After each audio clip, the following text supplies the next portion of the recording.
नमस्कार, यो एभी न्यूज खबरको संकेत हो। तपाई अहिले एभी न्यूज @7 मा हुनुहुन्छ।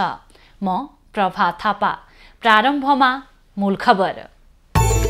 माओवादीको 8औं महाधिवेशनमा दाहालको राजनीतिक प्रतिवेदनमाथि समूहगत छलफल। भोलि समूह नेताहरूले निष्कर्ष प्रस्तुत गर्ने। माओवादी नेता कार्कीद्वारा दाहालको राजनीतिक प्रतिवेदनमाथि फरक मत प्रस्तुत। एमसीसी खारेज गर्नुपर्नेमा अधिकांश प्रतिनिधिको जोड। पढुन् भनेर मैले यो दस्तावेज लेखेको। विचारमा परिवर्तन ल्याउन सके मात्र समाज परिवर्तन हुने नेकपा एकीकृत समाजवादीका अध्यक्ष नेपालको भनाई। व्यक्ति निरङ्कुशताको खतरा कायमै रहेको टिप्पणी। रौतहटको गरुडामा जन्ती गएर फर्कँदै गरेको जीप दुर्घटना हुँदा 5 जनाको मृत्यु, 4 जना घाइते।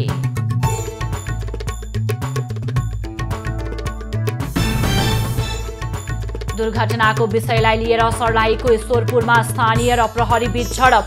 दर्जनौं घाइते, प्रशासनद्वारा निषेधाज्ञा जारी।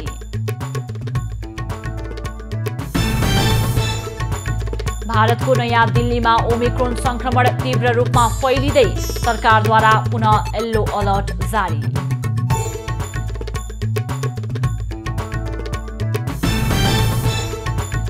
र सेन्ट्रल जोन महिला भलिबलको उपाधि नेपाललाई उज्बेकिस्तान 3-2 को सेटमा पराजित।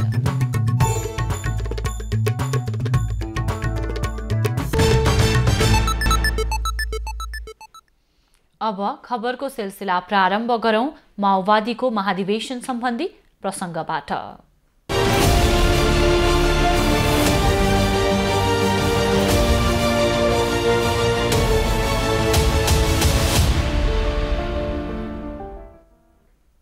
नेकपा माओवादी केन्द्रको जारी 8औं महाधिवेशनमा अध्यक्ष पुष्पकमल दाहालको राजनीतिक प्रतिवेदनमाथि समूहगत छलफल जारी छ। छलफलका लागि महाधिवेशन प्रतिनिधिलाई 25 समूहमा विभाजन गरिएको छ। प्रदेश अनुसार विभाजन गरिएका समूहको छलफल प्रज्ञा भवनका हलहरू एवं पार्टी मुख्यालय पेरिस डाँडामा र काठमाडौँका विभिन्न पार्टी प्यालेसमा भएको हो।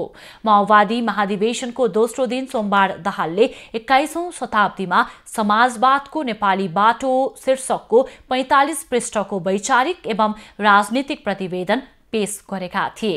माओवादीको बुधबार दिउँसो 1 बजेबाट सुरु हुने बन्द सत्रमा समूहगत निष्कर्ष प्रस्तुत गर्ने तय भएको छ। सुझावका लागि प्रत्येक समूहलाई 15 मिनेटको समय दिइएको छ। समूहबाट 1 जना टोली नेताले सुझाव प्रस्तुत गर्नेछन्। प्रतिवेदन पारितपछि नयाँ नेतृत्व चयनको प्रक्रिया सुरु हुने माओवादीले जनाएको छ। नेकपा माओवादी केन्द्रले केन्द्रीय कमिटी र पदाधिकारीहरूमा समानुपातिक समावेशी क्लस्टर तयार गर्नका लागि 5 सदस्यीय समिति गठन गरेको छ। संविधान र पार्टीको विधान अनुसार पार्टीका प्रत्येक कमिटीमा समानुपातिक समावेशी संख्या विभाजन गर्न समिति गठन गरिएको हो। स्थायी कमिटीको मंगलबार बसेको बैठकले देव गुरुङको नेतृत्वमा शक्ति बस्नेत, जनार्दन शर्मा, विष्णु पुकार श्रेष्ठ र गिरिराज मणि पोखरेल रहेको 5 सदस्यीय समिति गठन गरिएको हो। समितिलाई केन्द्रीय समिति लगायतमा समानुपातिक समावेशीको क्लस्टर बनाउने जिम्मेवारी दिने स्थायी कमिटीले निर्णय गरेको हो। माओवादी केन्द्रले आगामी 16 गतेसम्म महाधिवेशन चल्ने समेत बताएको छ। पार्टीले यसअघि 15 सदस्यीय पदाधिकारी बनाउने विधान पारित गरेको थियो। पदाधिकारीमा पनि 35% महिला अनिवार्य गरिएको छ। नेकपा माओवादी केन्द्रका अध्यक्ष पुष्पकमल दाहालले सांस्कृतिक क्रान्ति आफूबाटै सुरु गर्ने बताएका छन्। मंगलबार महाधिवेशन स्थल प्रज्ञा भवनमा सञ्चारकर्मीसँग प्रतिक्रिया दिँदै दाहालले सांस्कृतिक क्रान्ति लगायत नयाँ परिवर्तन महाधिवेशन स्थलबाटै सुरु हुने समेत बताएका छन्। सांस्कृतिक क्रान्ति तपाईबाट सुरु हुन्छ कि कार्यकर्ताबाट? यहीँबाट सुरु, मबाट नै सुरु हुन्छ। अहिले जे हुन्छ मैबाट सुरु हुन्छ। जानुहुन्छ फिल्डमा? जान्छु। माओवादी केन्द्र नेता मातृका यादवले नेतृत्व बिग्रनुमा सबै नेता दोषी भएको भन्दै समीक्षा गर्ने बेला आएको बताए। मुख्य कुरो के हो भने अध्यक्ष कमरेडले आफ्नो तर्फबाट चाहिँ स्वीकारिसक्नुभयो, जम्मै आफूमाथि लिनुभएको छ। र बाँकी हामीले त्यो लिने कि नलिने के अध्यक्षबाट मात्रै रूपान्तरण भएर त हुँदैन। हामी गडबड गर्न थाल्यो र उहाँलाई त त्यसरी प्रेसर गर्न थाल्यो, उहाँलाई पनि गडबड गराइदिने हो। हामी ठुलो जमात गडबडको भयो भने त त्यो उहाँलाई पनि गडबड गराइदिने हो नि त। अध्यक्ष दाहाल मात्र रूपान्तरण भएर नपुग्ने र सबै नेता परिवर्तन हुनुपर्ने उनको भनाइ थियो।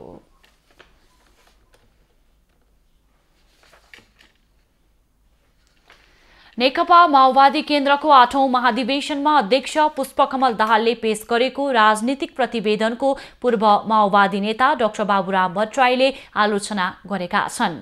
महाधिवेशनमा प्रस्तुत दस्तावेजले पुरानै एक दलीय व्यवस्थाको ढङ्गी बोकेको उनको टिप्पणी छ। हाल जनता समाजवादी पार्टीको संघीय परिषदका अध्यक्ष रहेका नेता भट्टराईले दाहालको प्रतिवेदनलाई काल्पनिक समाजवादको स्वैरकल्पनाको पोको जस्तै भनेका छन्। दाहालको प्रतिवेदनलाई उनले असली बाजेको पेडा बेच्ने होडबाजी र अबोध कार्यकर्ता केही वर्षहरू झुक्क्याउने खाले भनेका छन्। नेता भट्टराईले पपुलिजम, वामपन्थी वा दक्षिणपन्थी जुनसुकै खोलमा आए पनि त्यो समाजका लागि हानिकारक हुने उल्लेख गरेका छन्। माओवादी केन्द्रका अध्यक्ष पुष्पकमल दाहालले जनतालाई नेताले बाटो देखाउनु पर्नेमा भ्रम छर्न खोजेको आरोप समेत लगाएका छन्। दाहालले सोमबार महाधिवेशनमा 21औं शताब्दीमा समाजवादको नेपाली बाटो शीर्षकको राजनीतिक प्रतिवेदन पेश गरेका थिए। नेकपा माओवादी केन्द्रका नेता जनार्दन शर्माले देशको आत्मनिर्भरता र बेरोजगारीको अन्त्य हुने नयाँ आर्थिक नीति पार्टीले बनाउने बताएका छन्। महाधिवेशन स्थलमा उनले उत्पीडित वर्ग, जाति र समुदायको स्थानीय स्रोत साधनमाथि स्वामित्व स्थापना गर्दै समृद्धिको अभियान सञ्चालन गर्ने समेत बताएका छन्। सबै आम उत्पीडित वर्ग, जाति, क्षेत्र, लिङ्गका जनसमुदायको स्थानीय साधन स्रोतमाथि स्वामित्व स्थापन गर्दै सामुदायिक एउटा माध्यमबाट विकास निर्माण र समृद्धिको अभियान सञ्चालन गर्ने। शर्माले जनताको जीवन स्तर उकास्न पार्टीले ठोस नीति अवलम्बन गर्ने बताएका छन्।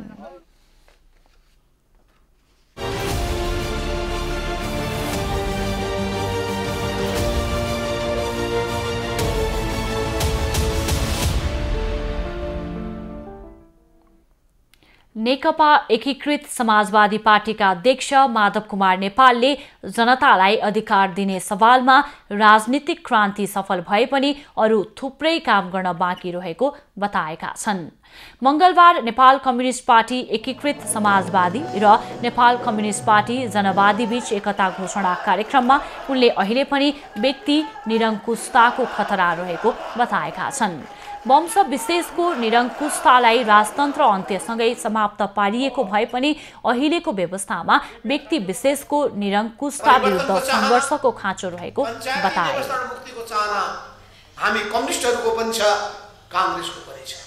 समयको माग के हो भन्ने कुरालाई बुझ्ने हो भने, जनचाहना के हो भन्ने कुरालाई बुझ्ने हो भने, हाम्रो समाजको विशेषता के हो भन्ने कुरालाई बुझ्ने हो भने, समाजलाई परिवर्तन गर्ने कुन बाटो सही हुन्छ भन्ने कुरालाई ठम्ब्याउन सक्ने हो भने तपाईँ सही ढङ्गले अघि बढ्न सक्नुहुन्छ।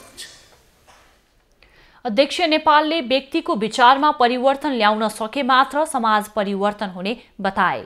उनले नेकपा एमालेलाई केपी ओलीले कब्जा गरेपछि आफूहरूले विद्रोह गरेर नेकपा एकीकृत समाजवादी पार्टी गठन गरेको बताएका छन्। आफूहरूसँग विचार रहेको भन्दै उनले विचारकै आधारमा नेकपा एकीकृत समाजवादी पार्टी अग्रणी बन्न सक्ने दावी गरेका छन्। खबरको सिलसिला अझै जारी छ, हामी सँगै रहनुहोला। अब बाँकी खबर। सर्लाहीको ईश्वरपुर नगरपालिका बैलवासमा प्रहरी तथा स्थानीयहरूबीच आज बिहान तनावग्रस्त बन्यो। आइतबार प्रहरी भ्यानको ठक्करबाट एक युवकको ज्यान गएपछि स्थानीय प्रदर्शनमा उत्रिएका थिए। प्रशासनले भोलि बिहान 7 बजेसम्म निषेधाज्ञा जारी गरेको छ।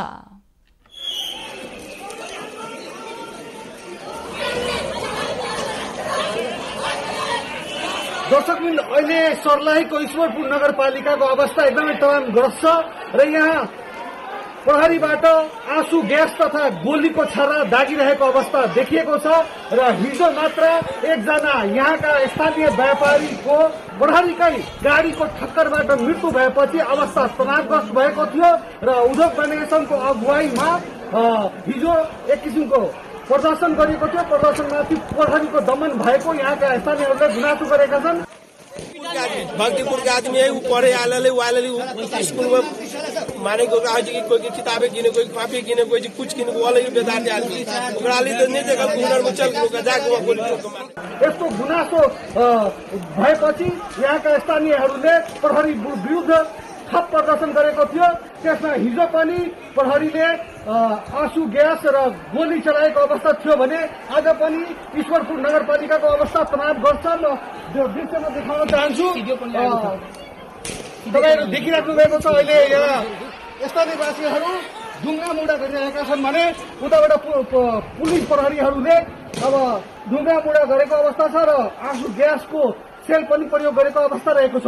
एबी न्यूज खबरको लागि बख्तियार अली सरलाई र यसै विषयमा थप जानकारी दिन हाम्रो टेलिफोन सम्पर्कमा हुनुहुन्छ हाम्रा संवाददाता बख्तियार अली। बख्तियार, आइतबार प्रहरी भ्यानको ठक्करबाट एक युवकको ज्यान गएपछि आज पनि त्यहाँको स्थिति तनावग्रस्त बनेको थियो। अहिले के छ पछिल्लो अवस्था, के भइराखेको छ? पर्व अहिले चाहिँ ईश्वरपुर नगरपालिकाको अवस्था सामान्य भएको छ। बिहान 10 बजेदेखि हिजो पनि बिहान 10 बजेदेखि चौक चौकमा टायर बालेर स्थानीयहरू प्रदर्शन गरेको थियो तथा प्रहरी चौकीमाथि ढुङ्गा मुढा र दोहोरो झडप भएको थियो हिजो पनि बिहानदेखि र आज त्योभन्दा तनावग्रस्त अवस्था छन्। बढी संख्यामा स्थानीयहरू त्यहाँ जम्मा भएर प्रहरीमाथि ढुङ्गा मुढा गरेको थियो र प्रहरीको संख्या पनि आज स्वयं एसएसपी को कमान्डमा आज ईश्वरपुर नगरपालिकामा झडपलाई सामान्य बनाउनको लागि, त्यहाँको तनावलाई सामान्य बनाउनको लागि एसएसपी मसाउद आलम खाँलाई स्वयं बोलाइएको थियो ईश्वरपुर नगरपालिकाको बैलवासमा र उहाँको कमान्डमा आज सशस्त्र प्रहरी तथा नेपाल प्रहरीको ठूलो संख्यामा प्रहरी परिचालन भए पनि दोहोरो झडप भएको थियो। आज पर्व दिनभरि नै झडप भएको छ। सैकड़ौं राउन्ड हवाई फायर तथा आँसु ग्यास प्रहार भएको थियो। बख्तियार, स्थिति तनावग्रस्त भइसकेपछि प्रशासनले भोलि बिहान 7 बजेसम्मका लागि निषेधाज्ञा जारी गरेको छ। अहिले निषेधाज्ञा जारी भइसकेपछि अवस्था सामान्य भएको हो या यसलाई चाहिँ स्थानीय प्रशासनले के भनिराखेको छ, यो विषय पनि जोड्नुस् न।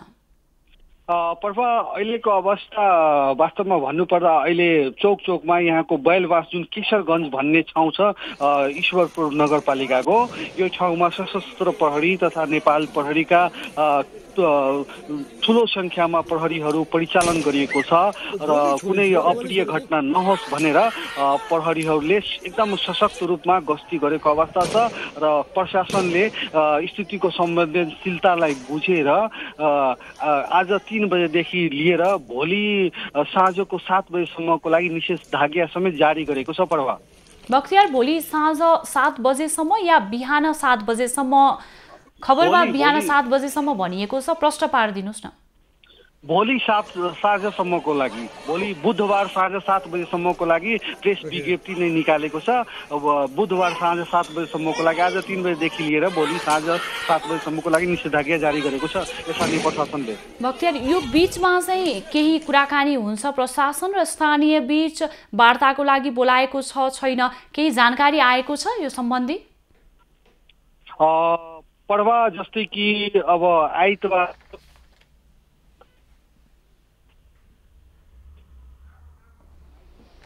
धन्यवाद बख्तियार। उहाँ हुनुहुन्थ्यो हाम्रा सर्लाहीबाट संवाददाता बख्तियार अली। सर्लाहीको ईश्वरपुर नगरपालिका बैलवासमा प्रहरी तथा स्थानीयहरू बीच आज बिहान झडप हुँदा त्यहाँको स्थिति तनावग्रस्त बनेको थियो र प्रशासनले भोलि साँझ 7 बजेसम्मका लागि निषेधाज्ञा जारी गरेको भनेर हाम्रा संवाददाताले हामीलाई जानकारी गराउनु भएको छ। आइतबार प्रहरी भ्यानको ठक्करबाट एक युवकको ज्यान गएपछि त्यहाँ झडपको अवस्था सिर्जना भइराखेको छ। अब बाँकी खबर। सिराहामा जनमत पार्टीको नेतृत्वमा भइरहेको आन्दोलनलाई मध्यनजर गर्दै प्रशासनले केही क्षेत्रमा लगाएको निषेधाज्ञा फिर्ता लिएको छ। जिल्ला प्रशासन कार्यालय सिराहाले आज बिहान 5 बजेदेखि बुधबार साँझ 7 बजेसम्मका लागि जारी गरेको निषेधाज्ञा फिर्ता लिएको हो र यो विषयमा थप जानकारी दिन हाम्रो टेलिफोन सम्पर्कमा हुनुहुन्छ हाम्रा संवाददाता शुभनारायण कामती। शुभनारायण, सिराहामा जारी निषेधाज्ञा केही भेग वा केही क्षेत्रमा अहिले निषेधाज्ञालाई फिर्ता लिएको भनेर हामीले खबरमा उल्लेख गरेका छौं, पछिल्लो अवस्थाको बारेमा जानकारी गराउनुस्। सिराहाको औरी गाउँपालिकाले किसानहरूको लागि पूर्ण अनुदानमा वितरण गर्नको लागि ल्याइएको गहुँको बिउ गाउँपालिकाका कर्मचारीले वितरणमा ढिलाइ र बदमासी गरेको भन्दै गएको पुस 6 गते त्यहाँका स्थानीय किसानहरूले गहुँको बिउ आफै झिकेर लिएर गएका थिए। त्यसपछि गाउँपालिकाले मिथिलेश यादव कारी भन्ने मिथिलेश यादव सहित 3 जनामाथि जिल्ला प्रशासन कार्यालयमा मुद्दा दर्ता गराएपछि प्रहरीले मिथिलेश यादवलाई त्यही दिन पक्राउ गरेको थियो। अनि पक्राउ गरेको विरुद्धमा डाक्टर सीके राउत नेतृत्वको जनमत पार्टीका कार्यकर्ताहरूले विरोध गर्दै पक्राउ परेका मिथिलेशलाई रिहाईको माग गर्दै विभिन्न कार्यक्रमहरूको घोषणा गरेको थियो। त्यही कार्यक्रम अन्तर्गत शुक्रबार गाउँपालिकामा जनमत पार्टीका कार्यकर्ताहरूले तालाबन्दी गर्दै शनिबार सिराहा जिल्लाको विभिन्न स्थानमा मसाल जुलुस निकालेको थियो र आइतबार मतलब कि सिराहा जिल्ला बन्दको घोषणा गरेको थियो। यही बन्दको सफल पार्नको लागि जनमत पार्टीका कार्यकर्ताहरूले सिराहा जिल्लाको विभिन्न स्थानमा बाटो के भन्छ गाडी बन्द गराउँदै पसल बन्द गराउँदै हिँडेपछि त्यहाँ सिराहा जिल्लाको विभिन्न स्थानमा प्रहरी र जनमत पार्टीका कार्यकर्ताहरूबिच झडप पनि भएको थियो। उक्त झडपकै क्रममा जनमत पार्टीका कार्यकर्ता र प्रहरीहरू पनि घाइते भएको थियो र त्यही घाइते बन्दलाई असफल पार्नका लागि प्रहरीले जनमत पार्टीका करिब दर्जनभन्दा बढी कार्यकर्ताहरूलाई नियन्त्रणमा लिएपछि जनमत पार्टीले थप बन्दको कार्यक्रम घोषणा गर्दै र पक्राउ परेकाहरूलाई बिना कुनै मुद्दा नै नलगाइकन रिहाईको माग गर्दै थप बन्दको कार्यक्रम घोषणा गरेको थियो र त्यही बन्दलाई निषेधित रोक्नको लागि स्थानीय प्रशासनले सोमबार मतलब कि मंगलबार र बुधबार 2 दिनको लागि जिल्लाको केही स्थानमा निषेधाज्ञा जारी गरेको थियो र आज पनि सिराहा जिल्लाको विभिन्न स्थानमा प्रहरी र जनमत पार्टीका कार्यकर्ताहरूबिच झडप भएको थियो र केही प्रहरीको गाडीहरूलाई क्षति पनि पुर्याएको थियो र आज सिराहाका 6 राजनीतिक दलहरूले पक्राउ परेकाहरूलाई रिहाई गर्दै सिराहा जिल्लाको अवस्थालाई शान्ति गर्नको लागि भनेर जिल्ला प्रशासनमा ज्ञापन पत्र पनि बुझाएको थियो। त्यही अन्तर्गत जिल्ला प्रशासन कार्यालयले आज पक्राउ परेका मिथिलेश यादव जिल्ला प्रशासन कार्यालयले साधारण जमानतमा पक्राउ परेका सबैलाई रिहाईको लागि जिल्ला प्रहरी कार्यालयलाई जानकारी गराएको भनेर हामीलाई खबर आएको छ। प्रभा धन्यवाद शुभनारायण र पछिल्लो अध्यावधिका लागि फेरि यहाँसँग हामी जोडिनेछौँ। उहाँ हुनुहुन्थ्यो सिराहाबाट हाम्रा संवाददाता शुभनारायण कामती। सिराहामा जनमत पार्टीको नेतृत्वमा भइरहेको आन्दोलनलाई मध्यनजर गर्दै प्रशासनले केही क्षेत्रमा लगाएको निषेधाज्ञा फिर्ता लिएको छ र यही विषयको पछिल्लो अवस्थाको बारेमा जानकारी दिनुहुँदै थियो। अब बाँकी खबर। रौतहटको गरुडामा जन्ती गएर फर्खँदै गरेको जीप दुर्घटना हुँदा 6 जनाको मृत्यु भएको छ। मृत्यु हुनेमा रौतहटको गढीमाई नगरपालिका 3 का 16 वर्षीय शेख नौसाद, 22 वर्षीय शेख सैनुल्लाह, 55 वर्षीय मारुफ मिया अन्सारी र 25 वर्षीय शेख छोटु रहेको प्रहरीले जनाएको छ। त्यसैगरी शेख अबलेश र 22 वर्षीय शेख अरसको पनि उपचारका क्रममा मृत्यु भएको हो। रौतहटको पर्सा गमहरियाबाट परोहा नगरपालिकाको नरकटिया जन्ती गएर फर्खँदै गरेको BR 05 PA 6953 को भारतीय नम्बर प्लेट भएको जीप जयनगर सडक खण्डमा दुर्घटना भएको हो। जन्ती बोकेको जीपमा 9 जना सवार रहेका थिए। दुर्घटनामा परेका 2 जनाको स्थानीय ग्रान्डी अस्पतालमा र 1 जनाको वीरगञ्जमा उपचार भइरहेको प्रहरीले जनाएको छ र यो विषयमा थप जानकारी दिन हाम्रो टेलिफोन सम्पर्कमा हुनुहुन्छ हाम्रा संवाददाता गौतम श्रेष्ठ। गौतम, रौतहटको गरुडामा जन्ती गएर फर्खँदै गरेको जीप दुर्घटना हुँदा 6 जनाको मृत्यु भएको हामीले जानकारी प्राप्त गरेका छौं। पछिल्लो जानकारी के छ? प्रभा रौतहटको गढीमाई नगरपालिका वडा नम्बर 3 को एउटै वडाका यी 6 जनाको दुर्घटनामा मृत्यु भएको प्रभा जन्तीमा प्रयोग भएको यो भारतीय नम्बरको गाडी रहेको थियो BR 05 PA 6953 नम्बरको गाडी थियो। 9 जना यसमा सवार थिए र यसमध्ये 6 जनाको मृत्यु भइसकेको छ। यस गाडीमा सवार 6 जनाको मृत्यु भएको छ भने 2 जनालाई रौतहटको गौडामै रहेको गान्धी अस्पतालमा उपचार भइरहेको छ भने 1 जनालाई थप उपचारको लागि वीरगञ्ज लगिएको छ र दुर्घटना भएको गाडीलाई यतिखेर प्रहरीले निकाल्ने प्रयास गरिरहेको छ। 3 जना उपचारको क्रममा रहेका छन्। 6 जनाको मृत्यु भइसकेको छ र एउटै वडाका यी व्यक्तिहरूको मृत्यु भएपछि रौतहटको यो गढीमाई नगरपालिका वडा नम्बर 3 चाहिँ अहिले शोकमा डुबेको अवस्था छ। गौतम, दुर्घटनाको कारण के हो भनेर खबरमा उल्लेख गरिएको छैन। प्रारम्भिक अनुसन्धानबाट के खुलेको छ, जानकारी गराउनुहोस्। मैले यो दुर्घटनाको सम्बन्धमा त्यहाँका केही स्थानीयसँग कुरा गरेको थिएँ प्रभा। गाडी अत्याधिक गतिमा रहेको र गाडी सडकभन्दा झन्डै 15 फिट तल झरेको थियो र यो सडकबाट अनियन्त्रित भएर झर्ने क्रममा विद्युतको पोलमा ठोकिएको भन्ने पनि हामीलाई केही स्थानीयले बताएका थिए र ठोकिएपछि त्यो सडकको छेउमा रहेको 15 फिट तल रहेको खाल्डोमा गएर यो हिलोमा यो गाडी खसेको थियो र गाडी त्यहाँ दुर्घटनाग्रस्त हुन साथै स्थानीयले देखिसकेका थिए। स्थानीयले प्रहरीलाई खबर गरेका थिए र स्थानीय पनि उद्धारको लागि पुगेका थिए। त्यतिन्जेलसम्म यो गाडीबाट निकाल्दाखेरि नै लगभग 4 जनाको मृत्यु भइसकेको र 1 जना पछि थप 1 जना 5 जनाको मृत्यु भएको भन्ने खबर हामीलाई प्राप्त भएको थियो र केही बेर अगाडि मात्रै उपचारको क्रममा गम्भीर घाइते रहेका 2 जना थप व्यक्तिको मृत्यु भएको भन्ने हामीले जानकारी पाएका छौँ। कुल 6 जनाको यो दुर्घटनामा मृत्यु भइसकेको छ प्रभा। गौतम, 3 जनाको अहिले उपचार भइरहेको छ। स्वास्थ्य अवस्था के छ, गम्भीर या सामान्य? 2 जनाको स्वास्थ्य अवस्था गम्भीर रहेको छ प्रभा। 2 जनालाई अहिले यो उपचार भइरहेको 1 जनालाई चाहिँ अहिले तत्कालै यो वीरगञ्ज लगिएको छ। उनको अवस्थामा सुधार नआएपछि रौतहटबाट उनलाई वीरगञ्ज लगिएको हो। उनको अवस्था गम्भीर छ र घाइते मध्ये 2 जनामध्ये 1 जनाको अवस्था अलिकति अझै पनि गम्भीर रहेको र त्यहाँ अहिले रौतहटकै गरोडामा रहेको गान्धी अस्पतालमा उपचार भइरहेको भन्ने जानकारी हामीलाई प्राप्त छ। धन्यवाद गौतम। दर्शकवृन्द, उहाँ हुनुहुन्थ्यो हाम्रा संवाददाता गौतम श्रेष्ठ। रौतहटको गरुडामा जन्ती गएर फर्कँदै गरेको जीप दुर्घटना हुँदा 6 जनाको मृत्यु भएको छ।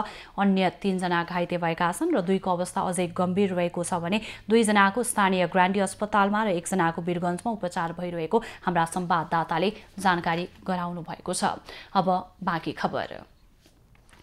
नेवा एकता नागरिक समाजले ललितपुरको चापा गाउँमा वृद्ध वृद्धाको सम्मान गरेको छ। कार्यक्रममा पूर्व युवरागी हिमानी शाहद्वारा चापा गाउँका वृद्ध वृद्धाको सम्मान गरेकी हुन्।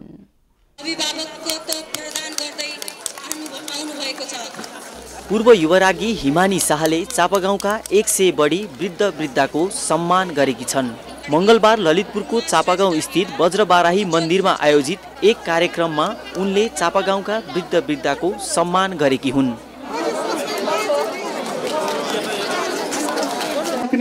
भएको कारणले हाम्रो एउटा सानो हाम्रो आमाबुवा नेवा एकता नागरिक समाजले आयोजना गरेको कार्यक्रममा शाहले चापागाउँका स्थानीय वृद्ध वृद्धाको सम्मान गरेकी हुन्। आमाबुबालाई भगवानको रूपमा पुजिने नेपाली संस्कार हराउँदै गएकाले जगेर्नाका लागि सम्मान कार्यक्रम आयोजना गरिएको नेवा एकता नागरिक समाजले बताएको छ।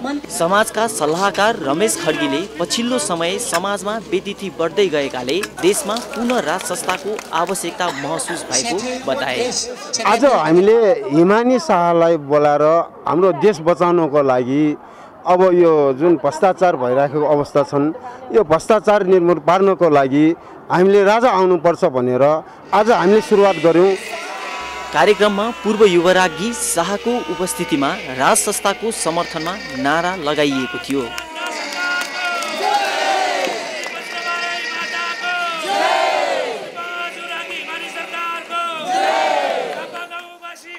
कार्यक्रममा सहभागीले यस्ता कार्यक्रमहरूको निरन्तरताले वृद्ध वृद्धाप्रतिको सद्भाव बढ्दै जाने बताएका थिए। क्यामेरामा सुरेश रजतका साथमा अजय खत्री, चापागाउँ, ललितपुर।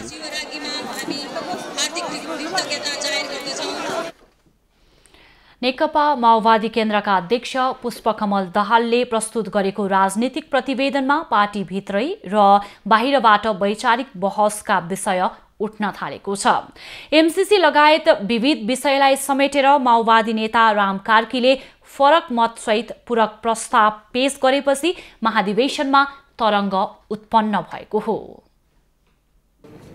माओवादी नेता राम कार्कीले पार्टीको बन्द सत्रमा अध्यक्ष दाहालको राजनीतिक प्रतिवेदनमाथि छलफल चलिरहँदा फरक मतसहित पूरक प्रस्ताव पेश गरेपछि पार्टी पंक्तिमा यो विषयले चर्चा पाएको छ।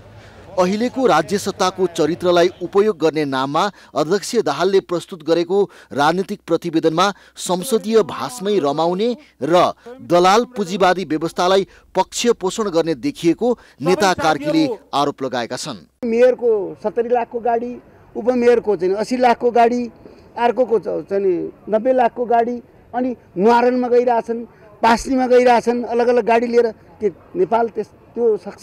त्यो अफोर्ड गर्न सक्छ नेपाल? सक्दैन। त्यसैले त्यो त बुख्याता जस्तो भयो।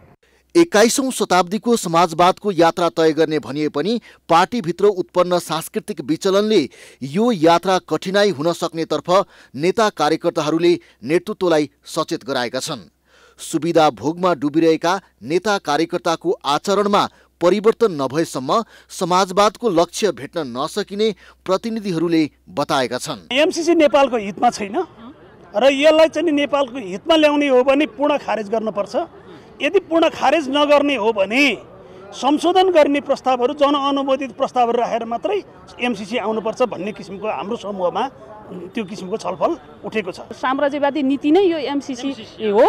त्यसको बारेमा चाहिँ लाग्छ हामी अहिले चाहिँ लाग्छ हामीले यो राष्ट्रिय अन्तर्राष्ट्रिय अवस्थालाई मध्यनजर गर्दै सकिन्छ भने यसलाई संशोधन गरेर पास गर्ने होइन, यो चाहिँ एमसीसी चाहिँ पुरै खारेजै गर्नुपर्छ भन्ने छ। माओवादीको 8औं महाधिवेशनमा एमसीसीको विषय समेत पेचिलो बनेर गएको छ। अध्यक्ष दाहालले एमसीसीको बारेमा परिमार्जन सहित पारित गर्न सकिने उल्लेख गरेका छन्। तर छलफलका क्रममा एमसीसी अमेरिकाको नव उपनिवेशवादको हतियार हुन सक्ने भन्दै पारित गर्न नहुनेमा अधिकांश प्रतिनिधिहरूले सुझाएका छन्। हिजो हामी कस्तो थियौं, अहिले के छौं भन्ने कुराको समीक्षा हामी गम्भीर रूपमा गरिरहेछौं। अध्यक्ष दाहालले प्रस्तुत गरेको राजनीतिक प्रतिवेदन अन्तत कम्युनिस्ट क्रान्तिकारी धार भुत्तो भएको कागजकै रूपमा धेरैले टिप्पणी गरेका छन्। संसदीय व्यवस्थामै रमाउने र श्रमजीवी भन्दा पनि दलाल पुँजीपतिकै पक्ष पोषण गर्ने प्रवृत्तिबाट आएको भन्दै पार्टीभित्रै आलोचना भएको छ। यसलाई 8औं महाधिवेशनले सुधारेर पार्टी फरक धारबाट अगाडि बढ्छ या यथास्थितिमै रहन्छ, त्यो भने प्रतीक्षाको विषय बनेको छ। हिमालय टाइम्स दैनिक पत्रिका वितरणका क्रममा मंगलबार प्राविधिक शिक्षा तथा व्यावसायिक तालिम परिषद सीटीईभीटीका सदस्य सचिव जीव नारायण काफ्लेले गरेको दुर्व्यवहारप्रति मिडिया अलायन्सको गम्भीर ध्यानाकर्षण भएको जनाएको छ। मंगलबार एक विज्ञप्ति जारी गर्दै अलायन्सले पत्रिका वितरणका क्रममा कार्यालय हाताभित्र हिमालय टाइम्स कर्मी नेचुराम खुसुमाथि काफ्लेले गरेको दुर्व्यवहारको घोर भत्सना गरेको हो। विज्ञप्तिमा पत्रिका वितरणका लागि सीटीईभीटी पुगेका कर्मचारीमाथि पत्रिकामा प्रकाशित खबरलाई लिएर काफ्लेले खुसुलाई केही बेर कार्यालयमै थुनेको घटना निन्दनीय रहेको भनिएको छ। काफ्लेका विभिन्न शंकास्पद गतिविधि विरुद्ध विभिन्न सञ्चार माध्यममा खबर प्रकाशन हुँदै आएका छन्। खबरप्रति चित्त नबुझे खण्डन गर्ने, प्रेस काउन्सिलमा उजुरी दिने जस्ता व्यवस्था रहेको भौतिक आक्रमणमा उत्रनु खेदजनक भएको अलायन्सले जनाएको छ। प्रतिनिधि सभा अन्तर्गतको अन्तर्राष्ट्रिय सम्बन्ध समितिका सदस्य माधव कुमार नेपालले भैरहवा विमानस्थलको टर्मिनल चित्त बुझ्दो नरहेको बताएका छन्। मंगलबार सिंहदरबारमा भएको प्रतिनिधि सभा अन्तर्गतको अन्तर्राष्ट्रिय सम्बन्ध समितिमा बोल्दै नेपालले भैरहवा विमानस्थलको टर्मिनल चित्त बुझ्दो नरहेको बताएका हुन्। उनले विमानस्थल डिजाइनर कम्पनी इन्जिनियर र डिजाइन स्वीकार गर्ने पदाधिकारीको नाम समेत उपलब्ध गराउन आग्रह गरे।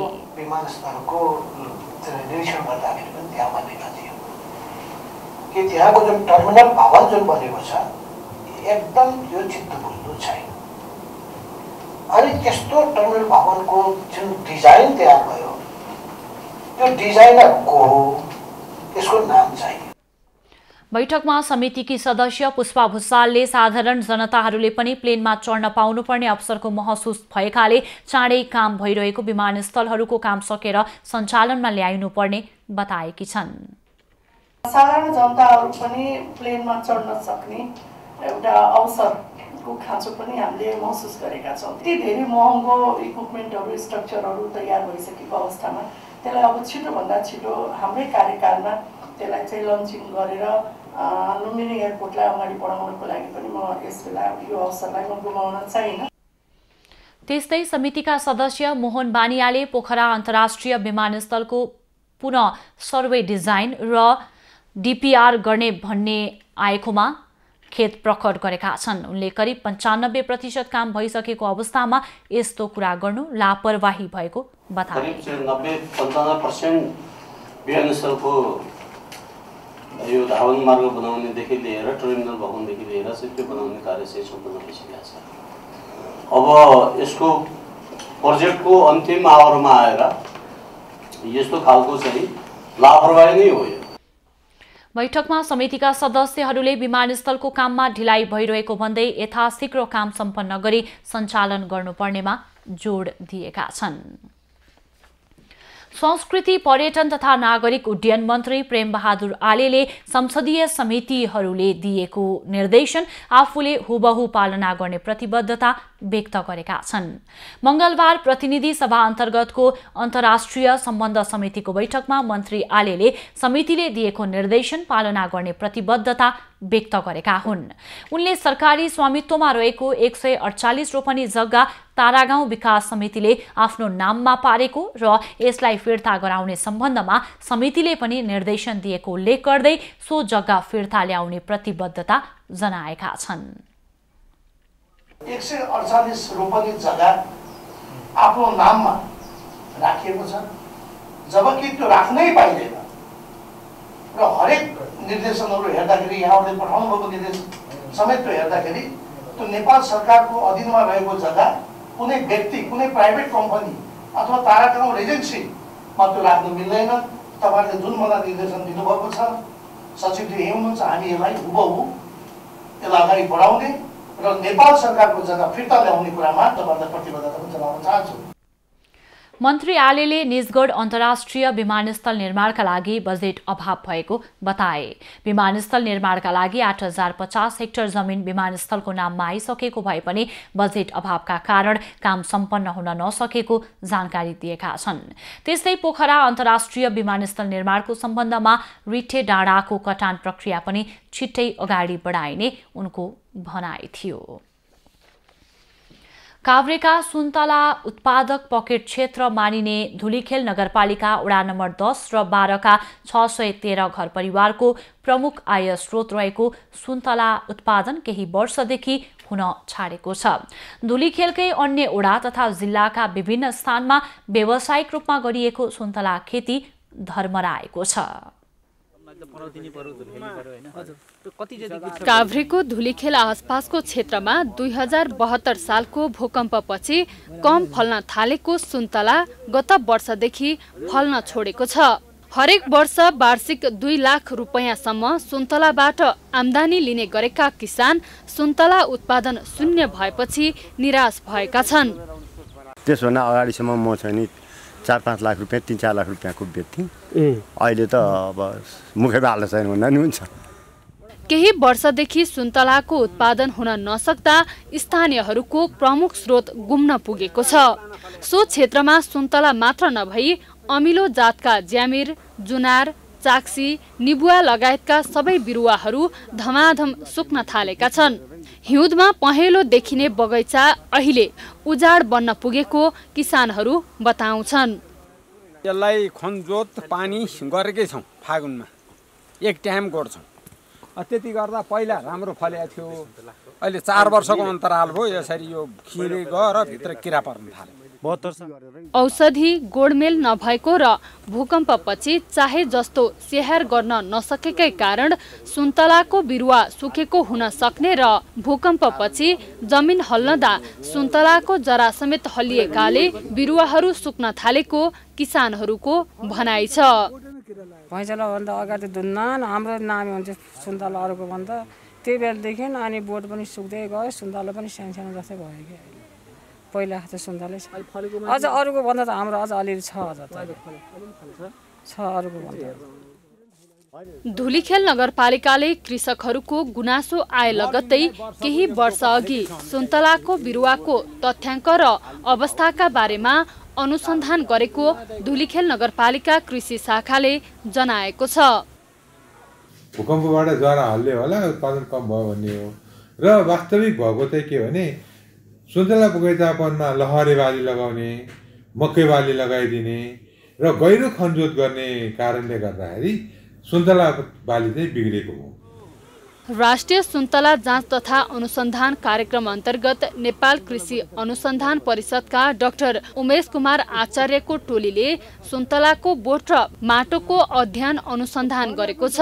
24वटा सुन्तला बिरुवाको जातीय परीक्षण गरेको उक्त टोलीले शङ्खु र शारदा बतासेमा सुन्तलाका बिरुवाहरू सुक्दै जानुमा खाद्य तत्त्व कम भएको निष्कर्ष निकालेको छ। खाद्य तत्त्व अपुग भएको जानकारी गराउँदा समेत वास्ता नगरेर किसानहरूले उल्टै सुन्तलाको बगैँचाभित्र लहरे बाली लगाउँदै ट्र्याक्टर जोत्न थाल्दा समस्या भएको कृषि शाखाको भनाइ छ। काभ्रेको नवबुद्ध, पनौती, शङ्खु, बल्थली, शारदा बतासे, कुसादेवी, रयाले, पस्थली र खरिबोट लगायतका स्थान सुन्तला उत्पादनको पकेट क्षेत्र हुन्, जसमा शङ्खु र शारदा बतासेमा मात्रै वार्षिक 10 करोड भन्दा धेरैको सुन्तला बिक्री हुँदै आएको थियो। खबरको सिलसिला अझै जारी छ, हामी सँगै रहनुहोला। युवा तथा खेलकुद मन्त्री महेश्वर गहतराजले सर्वोच्च अदालतको आदेशले खेलकुदमा दीर्घकालीन असर परेको बताएका छन्। नेपाल ओलम्पिक कमिटीको साधारण सभामा गहतराजले अदालतबाट अल्पकालीन आदेश आएपछि खेलकुदमा दीर्घकालीन असर गरेको बताएका हुन्। राष्ट्रिय खेलकुद परिषदको सदस्य सचिवको विषयमा अदालतको आदेशले खेलकुद दुर्भाग्यपूर्ण अवस्थामा पुगेको उनको भनाइ छ। अदालती प्रक्रिया अल्पकालीन आदेश गर्ने तर दीर्घकालीन काममा असर गर्ने जुन अवस्था पैदा भएको छ, यो असाध्यै दुर्भाग्यपूर्ण अवस्था पैदा भइराखेको छ।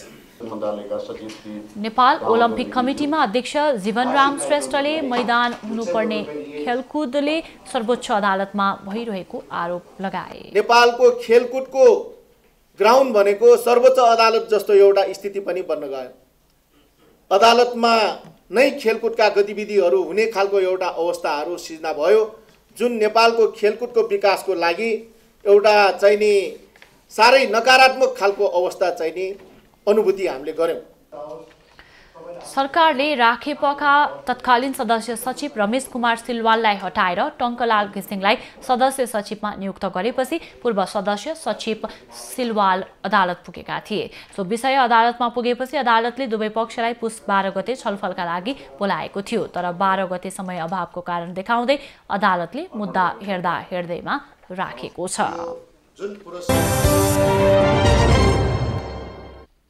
आज पश्चिमी न्यूनचापीय प्रणालीको प्रभाव रहेको छ भने पछिल्लो 24 घण्टामा देशभरको मौसममा सामान्यदेखि आंशिक बदली रह्यो। आज राति देशभर सामान्यदेखि पूर्णतया बदली रही देशका धेरै स्थानमा हल्कादेखि मध्यम वर्षाको सम्भावना रहनुका साथै उच्च पहाडी तथा हिमाली भूभागका धेरै स्थानमा हल्कादेखि मध्यम हिमपातको पनि सम्भावना रहेको जल तथा मौसम पूर्वानुमान महाशाखाले जनाएको छ। काठमाडौँ उपत्यकाको आजको अधिकतम तापक्रम 15 डिग्री सेल्सियस र न्यूनतम तापक्रम 4 डिग्री सेल्सियस मापन गरियो। आज देशभरको मौसम कस्तो रह्यो त? हेरौं देशका विभिन्न स्थानको मौसमी अवस्था।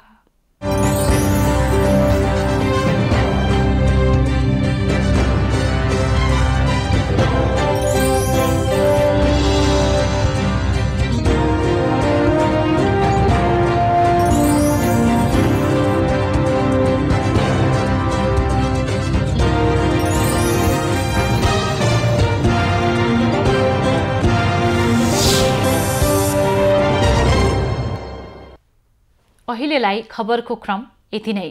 आइभी न्यूज खबरका यी सहित अन्य विस्तृत खबरका लागि www.ivnews.tv लगअन गर्न सक्नुहुनेछ। युट्युब, फेसबुक र ट्विटरमा पनि हामीलाई फलो गर्न सकिनेछ। खबर भित्रको खबरका लागि हेर्दै रहनुहोला आइभी न्यूज खबर। नमस्कार।